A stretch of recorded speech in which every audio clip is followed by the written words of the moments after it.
mainstream television, as it is.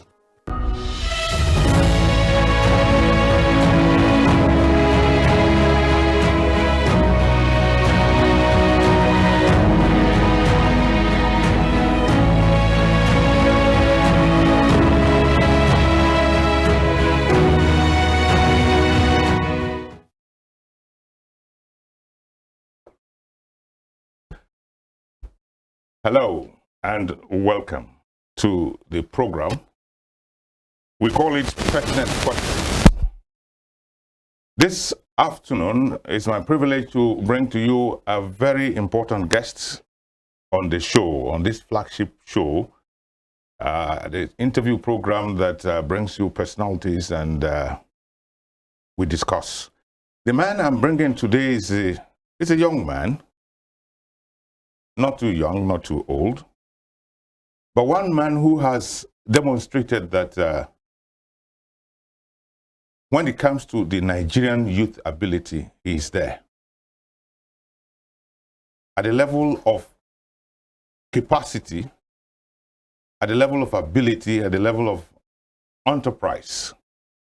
He's a barrister at law, and at the level of law, he has performed so wonderfully well that today, after only 15 years of practice as a legal practitioner, he has passed through the entire gamut of the jurisprudence in Nigeria.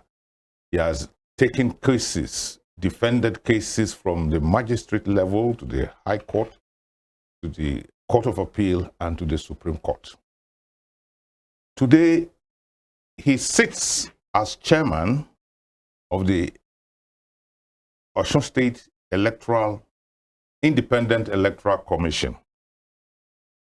That is the young man who has proved himself to be a critical example of the Nigerian ability. He was a politician. He has been a lawyer. He has been an administrator. Today, he is the chairman of the Osun State Independent Electoral Commission.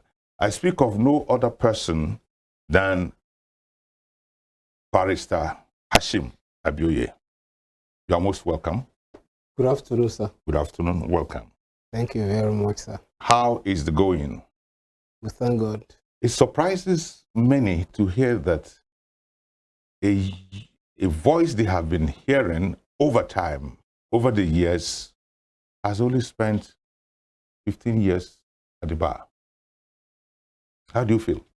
Well, I will say I give glory to God Almighty, because my venturing into the legal profession, I would say, is divine. Okay. In the sense that when I was called to bar in 2010, well, I started by venturing into pupillage, and after about 2 years of pupillage, I established my own chambers. So, and I've been into legal practice, private legal practice, since my call to bar up till the present moment. So, and we're still getting on. You're getting on. I want to say that as a journalist who have known you not in person, but I've known your voice for many years, and until only recently that I came to know you face to face. You have done so very well in the law, in the practice of law, that some of us are very proud of you. And today you occupy a position, a very distinctive position, as the chairman of the electoral body of this state. It is that, for that reason, I brought you into this studio to let us see what is in the offing for us. So once again, you are welcome. Thank you very much, sir, for having me.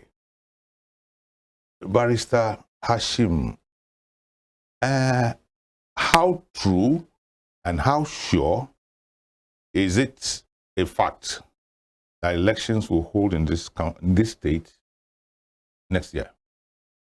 Well, I would not want to probe into your mind to know why the question came, because once the notice of election and the guideline has been published, I don't think there is anything that one way or the other can stop the election, except if there are unforeseen circumstances that may be beyond our imagination. The one you lawyers call force majeure.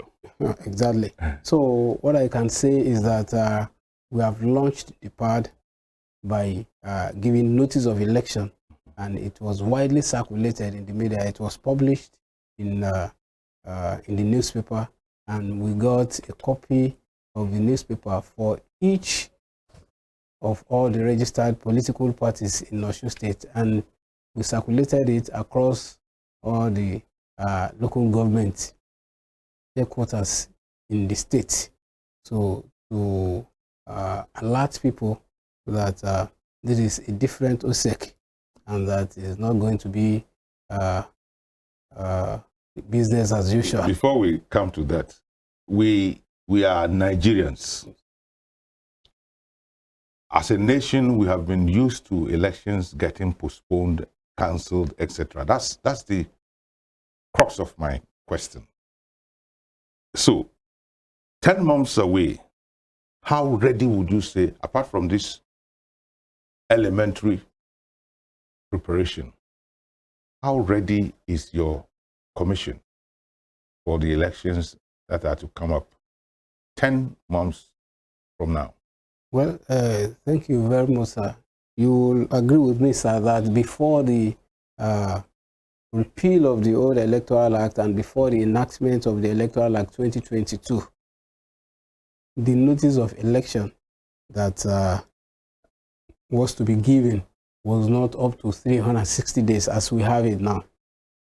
So, and then, notwithstanding the days that have been stipulated in the notice to be given, in the past we had 60 days, we had 150 days, we had 180 days. Now we have 360 days. That is the period within which you must give notice before the holding of the election. So if in the past there were shorter days, there were shorter periods within which to give notice of election, and then if not for those circumstances that we had mentioned earlier, sir, election will still hold. So there is nothing under the present condition that can stop the holding of election except those circumstances that I have earlier highlighted, which you yourself know, sir, and which the audience know, which could be unforeseen circumstances.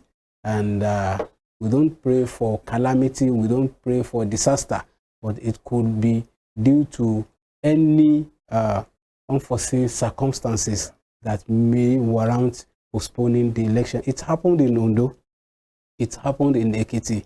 Ondo, they wanted to conduct their election in November, so later it was postponed, and I think it is now to hold in I think April or May this year. It's now to hold in May this year, later this year. The same thing for Oyo. It was earlier postponed before it's now slated for April. So, and it will not affect the notice. So if there is any cause for the commission to postpone the election for any reason or the other, it might not be for any other unforeseen circumstance. It could be for technical reasons and other. For example, in my commission, when I came on board, even though we are to go ahead and do what we were supposed to do, but notwithstanding, I did not meet on ground any infrastructure that can guarantee a free and fair and credible election. So as a result of that, the first thing we started putting in place was to ensure that we have on ground the necessary infrastructures to ensure that we have credible election. But as it is, and notwithstanding the factors that I've mentioned earlier, we have given notice of election, which is the prerequisite, because whatever we do, giving notice of election is the foundation.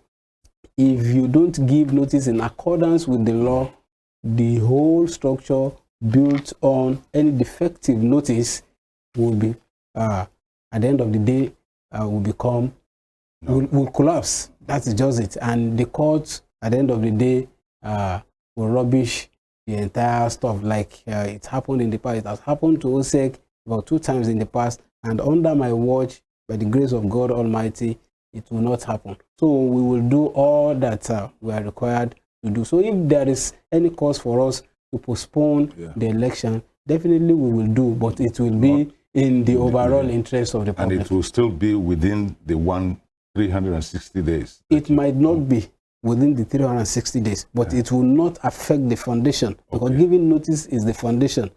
The election, the important thing is that the election must not hold at a date lesser than 360 days before giving the, before the late notice, before the date of the election. So it could be later than the 360 days, but it must not be shorter than 360 days. So if there is any reason for us to postpone the election, definitely we will do, but it will be in the overall interest of the public. We will not do anything that will plunge the state's resources into the drains like it was in the past. We live in a society, a country where the economy keeps on nosediving. We are not too sure of where we'll be in the next 6 months in terms of the nation's economy. Peradventure, the country has no money, and it affects our state negatively or adversely. Can't that be a reason for a possible postponement? You know, state electoral bodies are independent, but they are not financially independent. We still depend on the executives, and we depend on whatever. If we have a budget proposal, and the budget proposal is the budget proposal has to go through the rudiments, and going through the rudiments, yes, it will go to the state executive. The state executive will have to sit over it before it goes to the House of Assembly. You know, before that, even before it gets to the state executive, there is what we call MTF. There is what we call medium-term expenditure framework. You know, I passed through all this before I became a chairman of OSSIEC. Yes, I was a member of the state executive.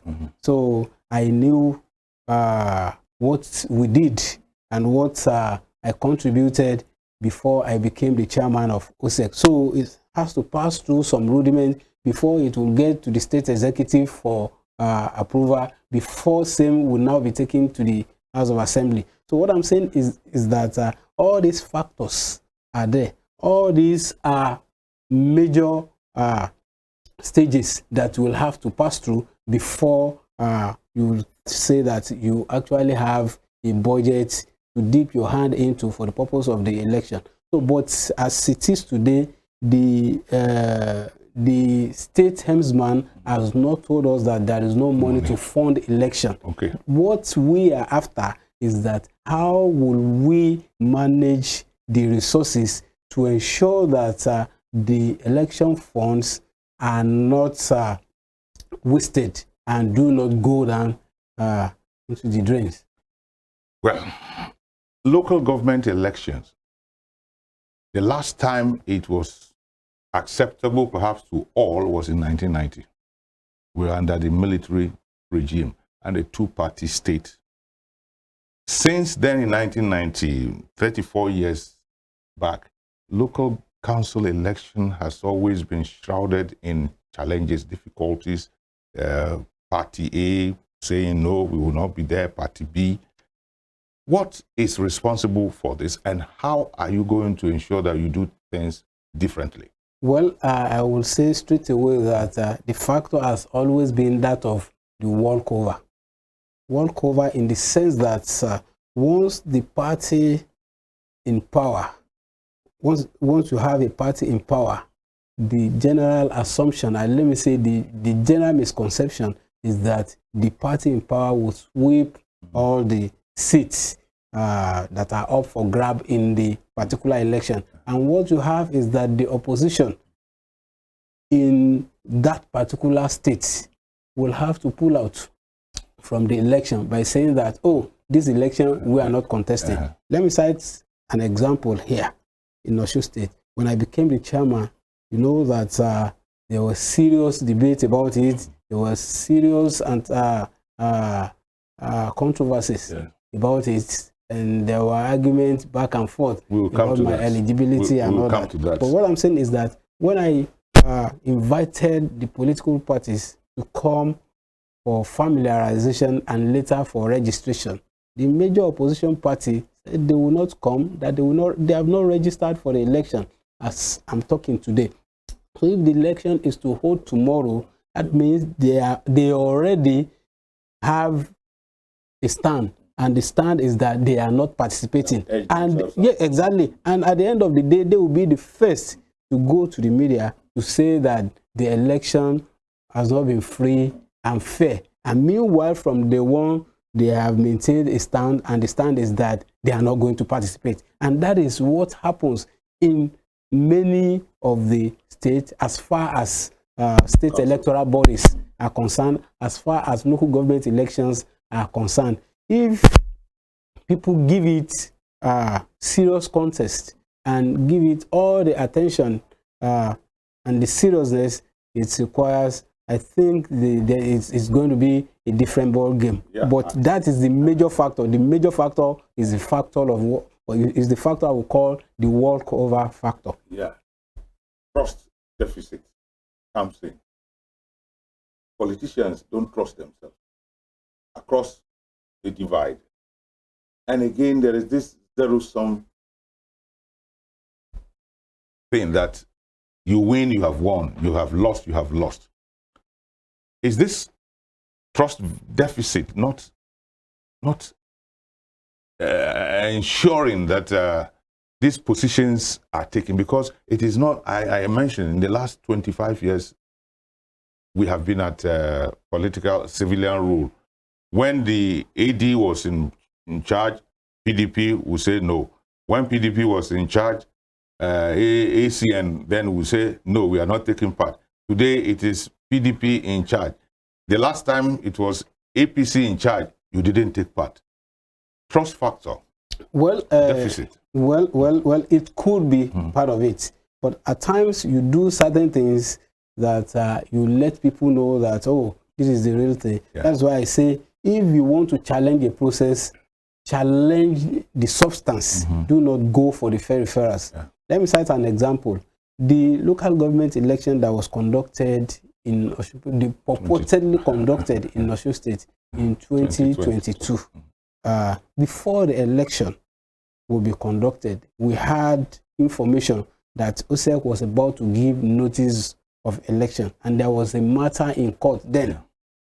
And we told them that, look, if you are to give notice of election, ensure that the notice of election was in tandem with the Electoral Act 2022, because there is a precedent, and that is in the case of OSSIEC versus Action Congress that was contested up to the Supreme Court. This same OSSIEC that I'm heading now, up to the Supreme Court then, in which the elected local government officials then were sacked in 2010. That was in 2010, on the basis of the fact that the election conducted then was in accordance with the state electoral law, the Osun State Electoral Commission law. But the law, that provision regarding notice of election in that law, was not consistent with the provision of the Electoral Act. And the Supreme Court said no.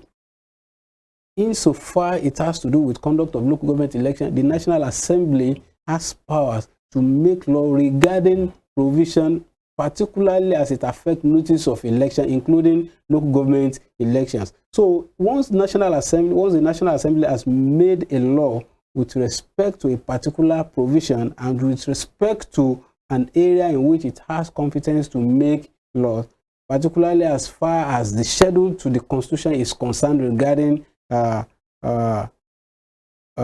notice of elections and making laws for a state house of assembly regarding local government elections, you must comply with the law made by the National Assembly. That was the decision in OSSIEC versus Action Congress in 2010. But OSSIEC was about to commit the same error in 2022, and we had to go to OSSIEC to protest. I led the protest personally. I never knew I would be the chairman of OSSIEC. I was never looking at that area at all. I was never contemplating it. So I led a protest to OSSIEC that what you were about to do was illegal, was unconstitutional. I knew the chairman of OSSIEC then, Baba Oladitan, as a staunch APC man, but we did not challenge that he was a member of the APC or so. Majority of the commission, in fact, virtually all of the commissioners in OSSIEC were all APC members, all card-carrying members, even some of them still attending APC meeting as at the time they were occupying that office. But we did not challenge that. What we challenged was the notice that they issued, that you gave a notice of election that was less than 60 days, when the Electoral Act has stipulated 360 days at least. But they went ahead to conduct the election. That was what we took to courts, which I led personally to challenge in court. In that, during the course of that, they went ahead with the election. APC participated in the election, but the court at the end of the day agreed with us and sacked all of them. They are now at the Court of Appeal wanting to come back. But the issue is that there was another case instituted by the APP, Action People's Party, which also sacked them. That one, they did not appeal against it. What I'm saying is that what we challenged then was the substance, and it was on the basis of constitutional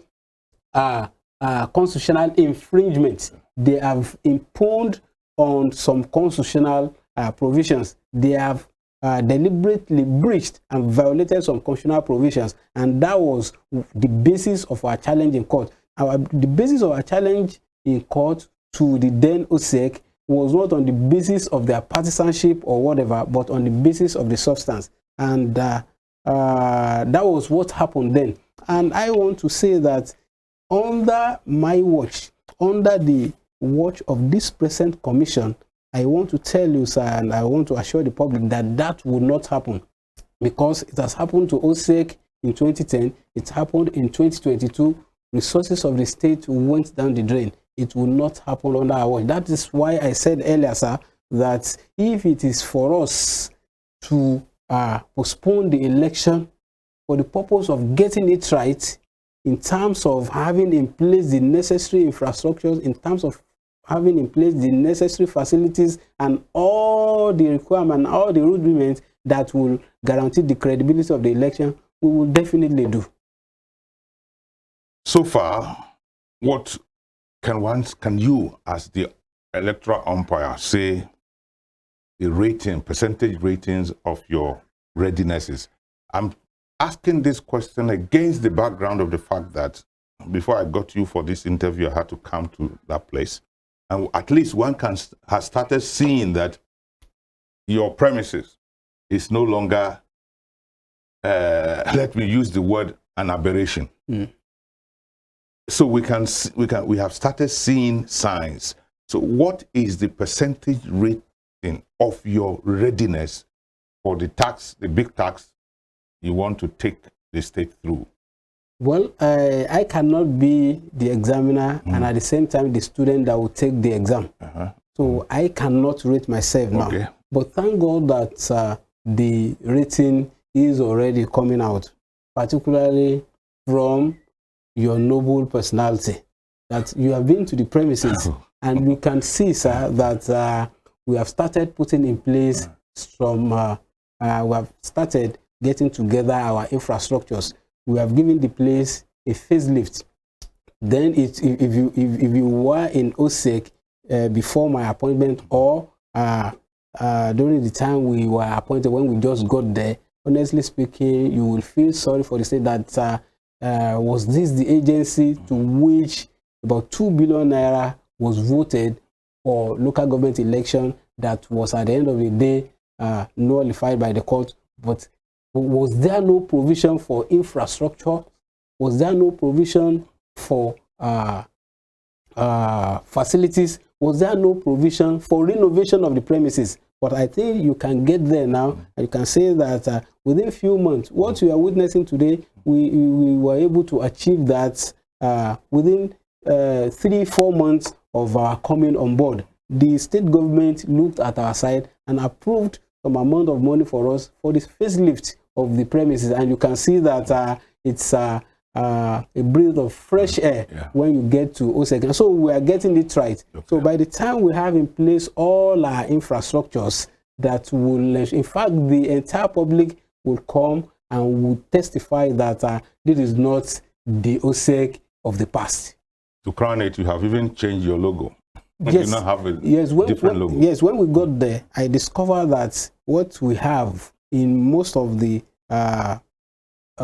documents of the agency is Osun Independent Electoral Commission. No state. No state. Osun Independent Electoral Commission, and that is an aberration. Okay. That is not the name of. So anyone who sues Osun Independent Electoral Commission has not sued because Osun Independent Electoral Commission is not a legal entity. Okay. It is not a juristic personality until you put it. Osun State. What the Osun State Assembly established is Osun State Independent Electoral Commission, and that is why we have changed the logo. One can also say those who were in power before did not like the word state. Yes. They believed in the state of Osun.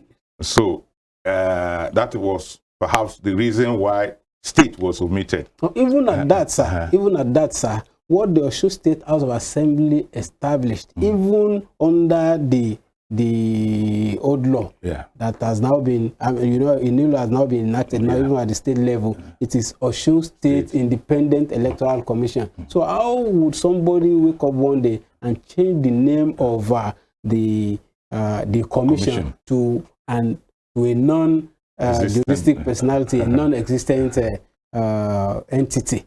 So that is why the first thing we did was to get right the name of the commission and the juristic personality of the commission to become well established. You spoke earlier on this show, and you mentioned the hula baloo and the hues and cries that accompanied your appointment. In all sincerity, was the opposition's perception, was it wrong? Well, there is no way someone like me who fought very hard while I was a politician will be put in a position of authority without some misgivings from some people who thought that, oh, this was the man who fought us through the media, through the legal court media-wise, legal-wise, and all that, and other wises. So I don't want to be mentioning all that. So whatever position I'm giving, whatever appointment, they will criticize.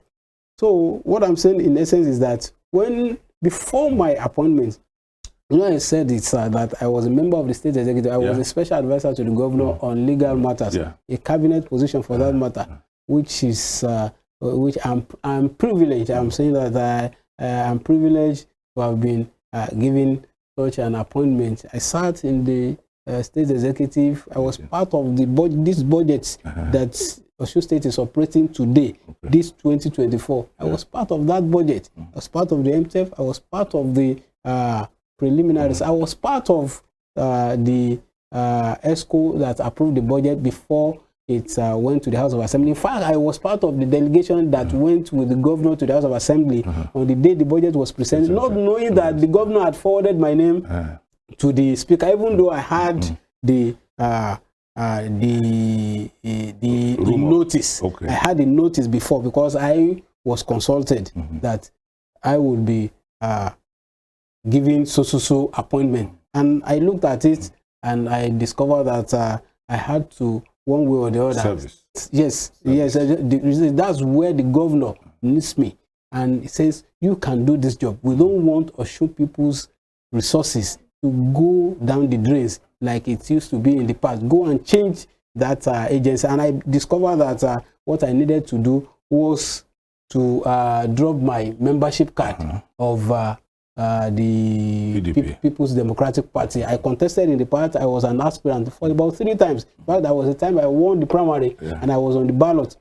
But that does not mean that the position is constant for life. So I'm no longer a card-carrying member of any political party. So, but when they came with all that, I showed them that, look, I'm not a card-carrying member of any political party. Before you were appointed, you were a card-carrying member.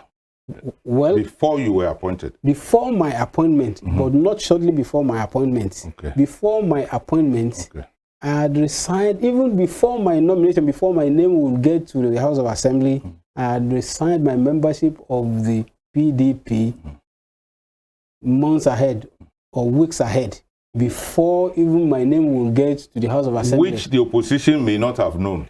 Well, whether or not... So their perception, would you say in all honesty, was it right? Well, you see that the perception they are holding is not about whether I have resigned or not.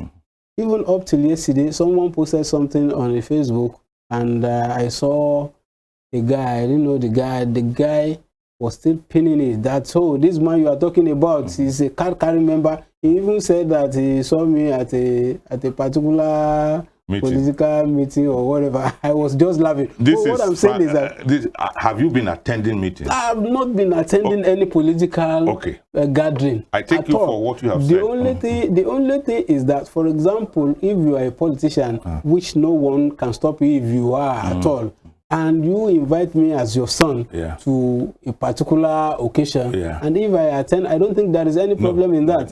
So that the fact that I am heading OSSIEC now does not mean that I cannot socialize. So if someone loses his mother or his father, or and if he belongs to any party, and if he belongs to any political party, so I cannot go and commiserate with the person again, or the person is is having wedding for his son or whatever, daughter. Or a friend is doing so, and because the friend, known over the years. And because the person is a politician, so I cannot attend. So nobody says that. So who says that I cannot go to the governor and say, oh, Mr. Governor, this is what you have been doing in our agency. So the fact that I go to the government house now or to the government secretariat, don't I have the right to go there? So if I go there now, can't I go there to brief Mr. Governor, who is the chief executive of the state? Apart from briefing Mr. Governor, can't I go there to say, Mr. Governor, I have come to greet you and to tell you our needs? And our needs. This is so I will have to go. So can't I relate with other people who are politicians, whether of the opposition or whether of the ruling party or any political party or whatever it is? The core thing is that I am not carrying the card of any political party. Well, Barrister Hashim, we would break the show for a short while so that you can... You've been talking for about 20-25 minutes. Let's break the show a little. We will come back to it and restart from there and dovetail into your activities as a lawyer. Thank you very much. I have been talking to Barrister Hashim Abioye. He is the chairman of Osun State Independent Electoral Commission. I think you have had a good time. The conversation resumes in a jiffy. Fumilayo Ransom Kuti was an educationist and advocate of women's rights. She was recognized for her vitriolic comments against colonial policy of taxation as it affected the Nigerian women. Barr, as fondly addressed by her women followers, Fumilayo championed the initiation of universal adult suffrage, which gave an unprecedented leeway for women to contest elective offices and power to exercise voting rights. Married to a foremost educationist and teacher, Israel Oladoto Ransom Kuti, the first president of Nigeria Union of Teachers, Fumilayo Ransom Kuti was the mother of children who inherited her spirit of activism Olufela and Be Ololari, the former, a renowned musical legend. She was the first female student of Abeokuta Grammar School and the first female to own and drive a car in Nigeria. The award recipient of Member of Order of Nigeria MON and Lenin Peace Prize, was born 25th October 1900 and was killed on 13th April 1978 by rampaging road soldiers in Lagos. Western Spring Television identifies Funmilayo Ransom Kuti as a watershed character in history. James Ajibolaige was a lawyer who obtained his first degree in classics from Nigeria's premier University of Ibadan. Born September 13, 1930, the orator and the polyglot spoke impeccable English, French, Igbo, Hausa, and Yoruba languages. His fine diction placed him among classical orators and public speakers like Cicero, the Roman orator. This attribute earned him the prefix Cicero of Esauke. He authored Kaduna Boy, an autobiography, Detainee's Diary, Constitution, and the People, among 6 other books. Bolaige was a colorful politician, elected governor of Oyo State in 1979 and appointed a federal minister in 1999. He was a pioneer founder of Afenifere, the Yoruba social, cultural, and political group.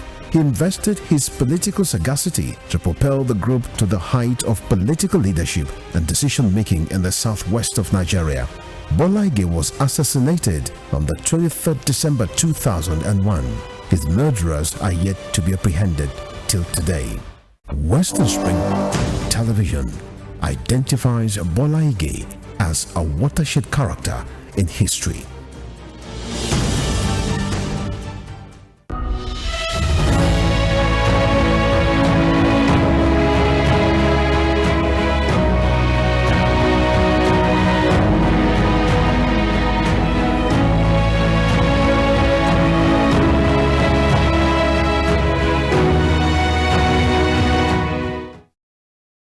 You are welcome back to the second part of our conversation. And in the studio with me is the chairman of Osun State Independent Electoral Commission, Barrister Hashim Abioye. I believe you did enjoy, as viewer, that part A.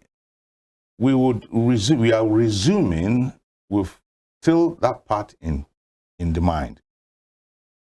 You were special advisor to the governor on legal matters. Yes. That was before your appointment. And your appointment has been some 6 months back.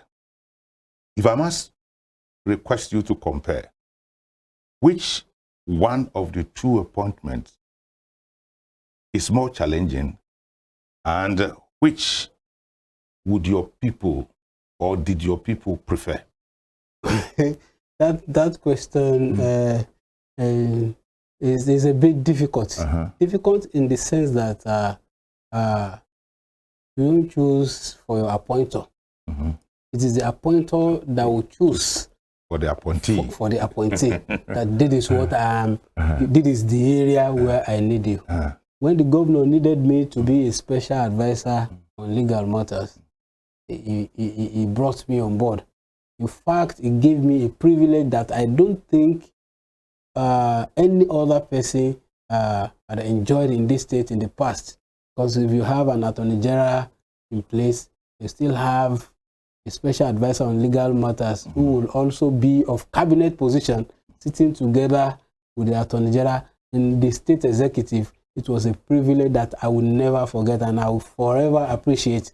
Every lawyer will appreciate holding a position where I will be able to swim and dive when it comes to this profession, because it will give you an opportunity to showcase yourself. And I thank God that I did my best when I was a special advisor on legal matters.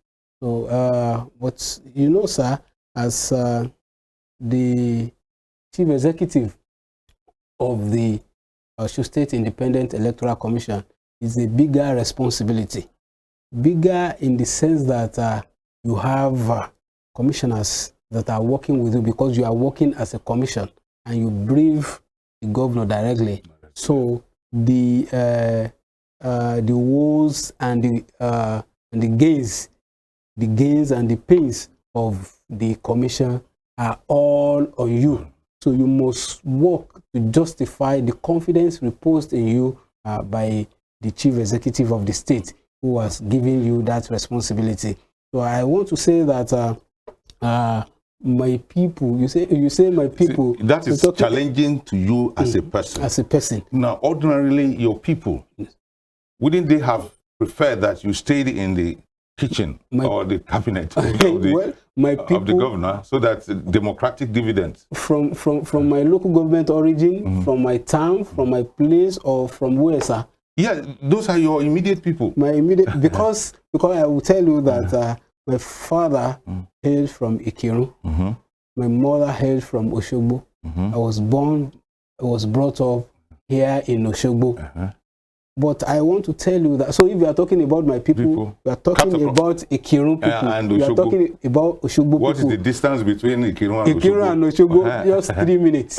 Now, so then it used to be 10 minutes. But now within 3-5 minutes from Oshogbo, you get to it. So what I'm telling you, sir, is that my people are very, very happy with Mr. Governor for entrusting their son with that responsibility, even for counting us worthy as a cabinet member, for giving us cabinet position was worthy, and they all appreciated Mr. Governor for that. Because it is not about what you bring home, but it is about doing them proud. Because we are not going there to do anything to bring to the family personally, to the people personally, but yes, to ensure that you contribute your quota to ensure that the state moves forward. So as far as we are concerned, where I am today, so alhamdulillah, I want to say that my people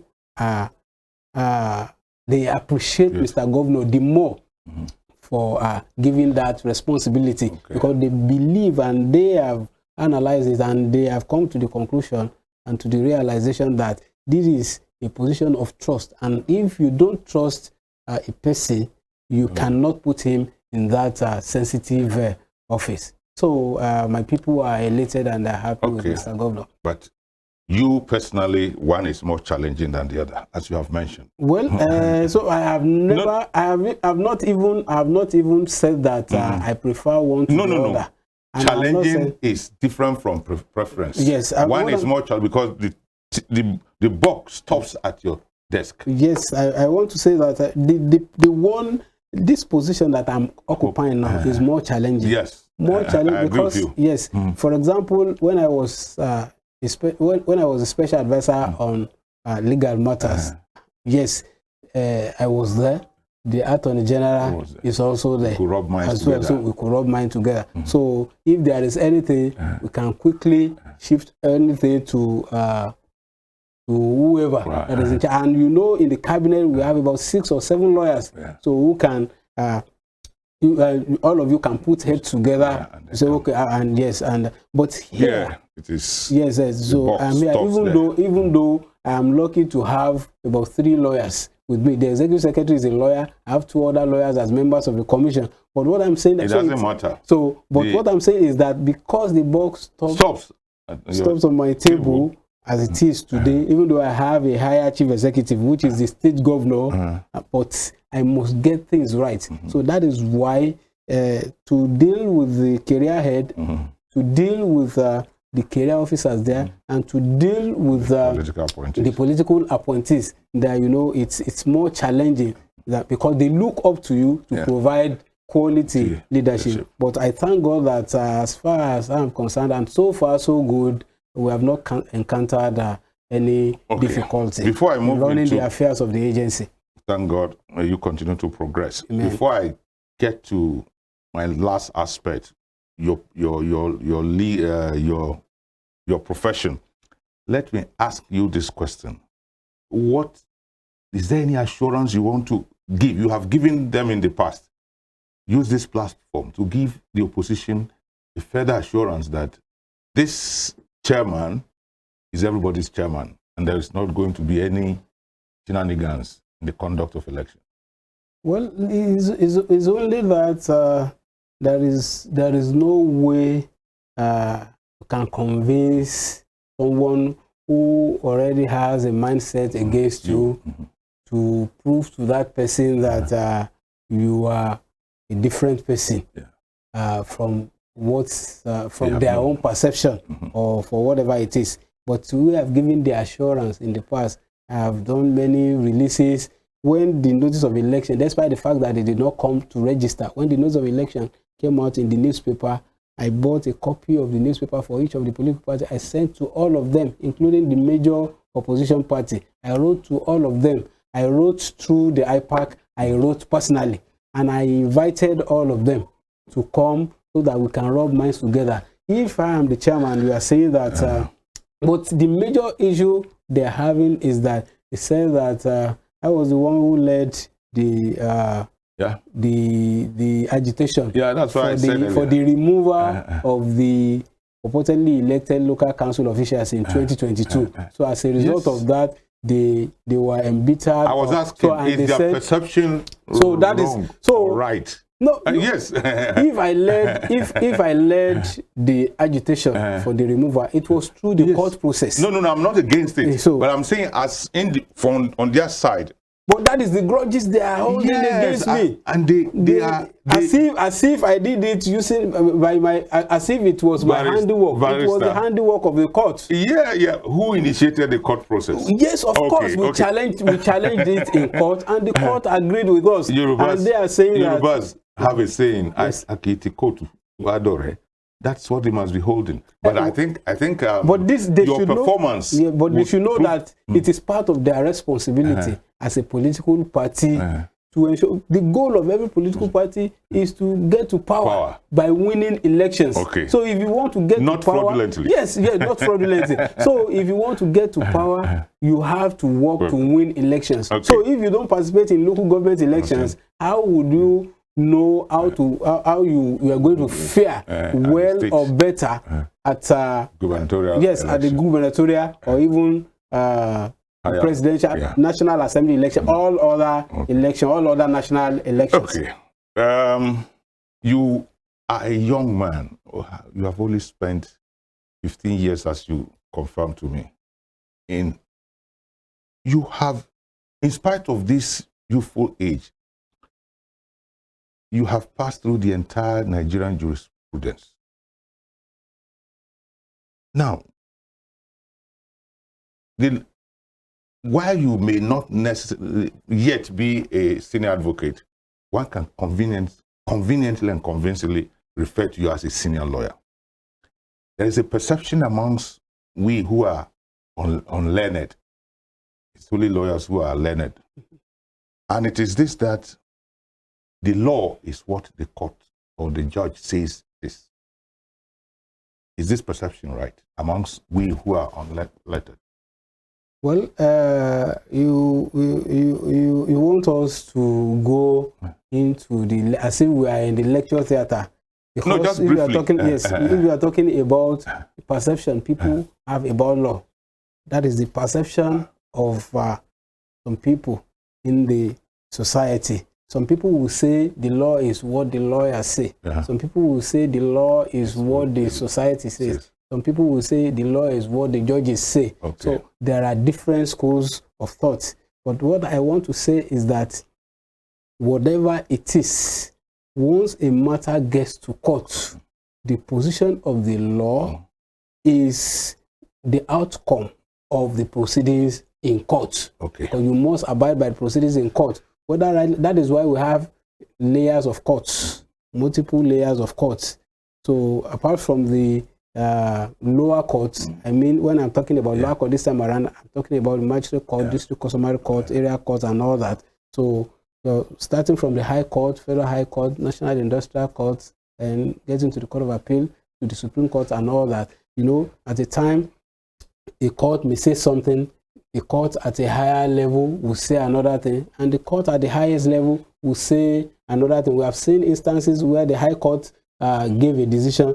The Court of Appeal, which is the penultimate court will overturn the decision. The matter will get to the Supreme Court, and the Supreme Court will affirm the decision of the High Court, overturning the decision of the Court of Appeal. There have been many instances in that way. So this matter may not end. We have a perception as non-legal people, but this time is not on my side, and I want your position on this. Recently, justices of the Supreme Court were appointed and sworn in. Lagos State, one state out of the 6 in South, the Southwest zone, continues to dominate Southwest. Lawyers, doesn't this bother you? Well, I want to say it is the power vested in the National Judicial Council to appoint judges for our superior courts.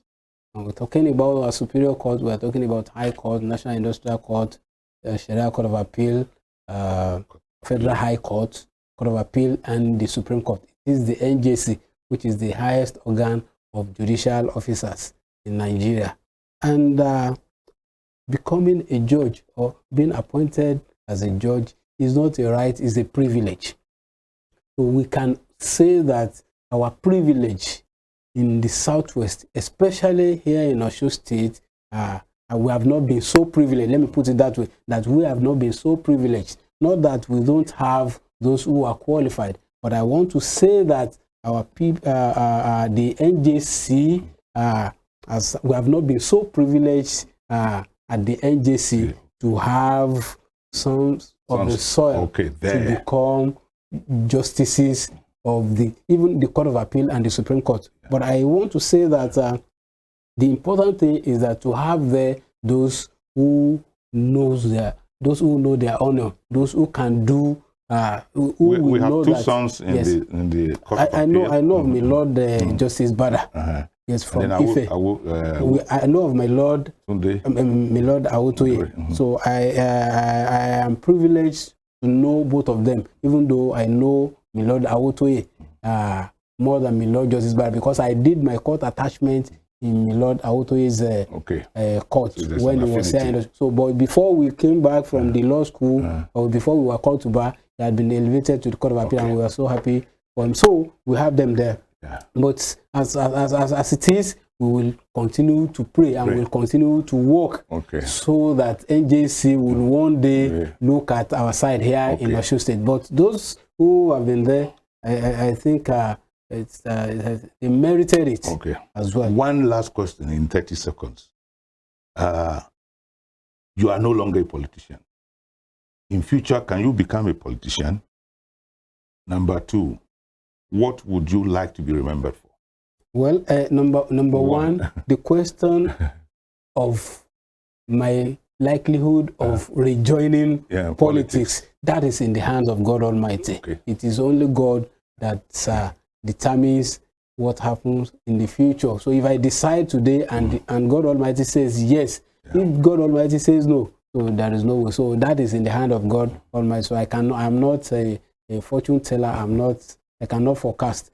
But as regards what I will be like to remember as chairman of OSSIEC or as chairman of OSSIEC. Well, I want to be remembered for making a positive mark within a short period of time and for conducting the most credible election ever in Osun State, the most credible local government election ever in Osun State. And I want to be remembered for being the chairman who did not waste a dime of Osun resources.